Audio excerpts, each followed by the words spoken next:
உழைப்புக்கேற்ற ஊதியம். இப்ப நம்ம பேஸ் பண்றது வந்து மலையகத்தை தான் பேஸ் பண்றோம். அப்ப இந்த மலையக மக்களுக்கு உழைப்புக்கேற்ற ஊதியம் இருக்குன்னு நினைக்கிறீங்களா, இல்லைன்னா இந்த ஊதியம் போதும்னு நினைக்கிறீங்களா? கண்டிப்பா இல்ல, கண்டிப்பா இல்ல. மலையகத்தை பொறுத்தவரையில சரியான ஆட்களுக்குள்ள பிரச்சனை நிறைய இருக்கு. ஆனா அவங்களுக்கு உழைக்கிற அளவுக்குள்ள ஊதியம் வரவே இல்லை. ரொம்ப கஷ்டப்படுறாங்க, நிறைய கஷ்டப்படுறாங்க. கட்டாயமும் இல்லை. அதாவது சொல்ல போனா சில காலங்கள்ல அரசியல் செய்தாங்க. இந்த தோட்ட தொழிலாளர்கள் சம்பள பிரச்சனை எல்லா அரசியல்வாதியும் அரசியலை தான் செய்தாங்க. மக்களுக்கான ஊழியம் இன்னுமே கிடைக்கல. இவ்வளவு கஷ்டப்பட்டு இந்த மலைகள்ல இப்ப கூடுதலா நம்ம ஏரியால மழை தான் பெய்யுது.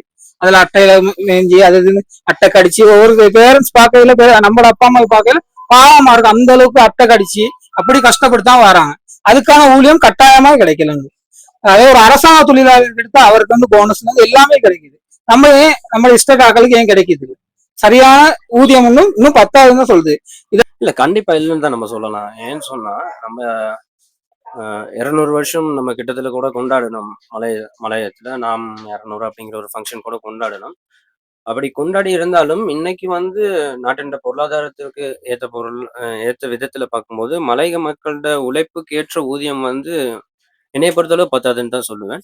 அதுக்கு வந்து அரசியல் கட்சிகளும் பல வருடங்களாக போராடி கொண்டு இருக்கிறாங்க அப்படின்னு சொல்லிட்டு இருக்காங்க. மக்களும் அதுக்கு ஏற்ற மாதிரியே செயல்பட்டு கொண்டு இருக்கிறாங்க.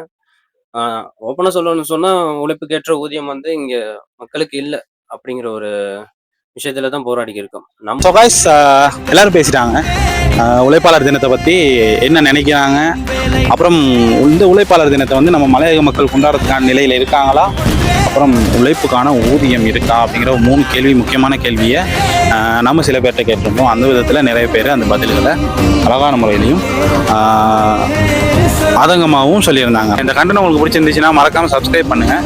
உங்கள் ஊர் பொடியன் இந்த சேனலை சப்ஸ்கிரைப் பண்ணிவிட்டு உங்கள் ஃப்ரெண்ட்ஸுக்கும் இதை ஷேர் பண்ணி விடுங்க இந்த வீடியோவை. இதே மாதிரி நிறைய கண்டென்ட் பண்ணுறதுக்கு உங்களுக்கு விருப்பமாக இருந்துச்சுன்னா கட்டாயமாக கமெண்ட் சொல்லுங்கள். தேங்க்யூ, பாய்.